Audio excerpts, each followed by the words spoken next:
next feature is contraction cracks. I got a yeah. This not only contraction cracks not only happen on oriented meteorites, but here you can see some examples. So the extension coefficient of the crust is very different as from the bulk material. And then by cooling of the crust, it can begin to crack. So the crust can begin to crack, and that's what you can see here. Yeah, just to follow up and explain exactly, or say it a different way, I guess. When the meteorite is coming through the atmosphere, and the very, very outside of the meteorite is liquefied, and then it stops burning. It's no longer hitting the atmosphere so hard that it's causing heat. It starts to cool and cool rapidly. Well, that thin layer of liquid glass rock on the outside cools at a different ratio than the inside temperature of the meteorite, and therefore you get that cracking because it can't freeze and solidify in one piece. Right. So you get those.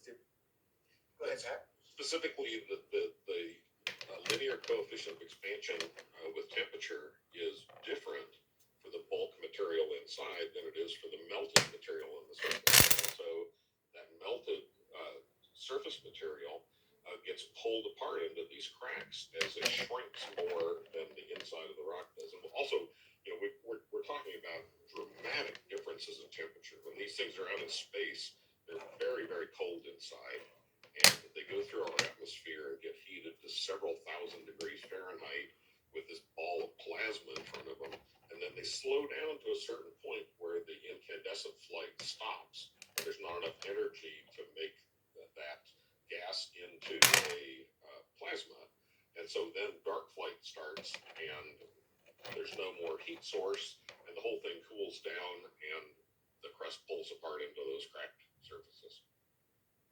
And just to clarify a little bit, the entire meteorite does not heat up to that temperature, just the very, very outside. Exactly. Yeah.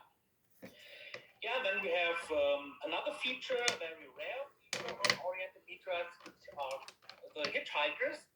So if some particles or little stones get loose from the main stone and get stick on the backside of the meteorite, where you have the negative pressure side, then they can stick on the liquefied or molten surface of the stone, and then you can see those hitchhikers there. That is so cool. So I got the little menu part. Yeah. Those are rare and hard to come across. I don't even. Sure. I think I have one in my collection. It's a Sakota Lin. But Marco, thank you very much, man. I know it's very late for you, so we appreciate you joining us in person. But your examples are fantastic, and we really appreciate you talking through them and showing them to us, buddy. Thanks a lot, Wilfred. Yeah. And please stay with us for the rest of the hangout as long as you can make it, man. Of course I do. Yeah. We have another video now from another one of our European or international crew members. So this is you've seen him pop up on screen twice already. So let's go ahead and introduce Damjan Sadilkovic. Hello from Croatia. I've prepared a short video segment with a few macro photographs of fusion-crusted micrometeorites. I hope you enjoy it. Show you, thanks. I want to go back there for 1 second.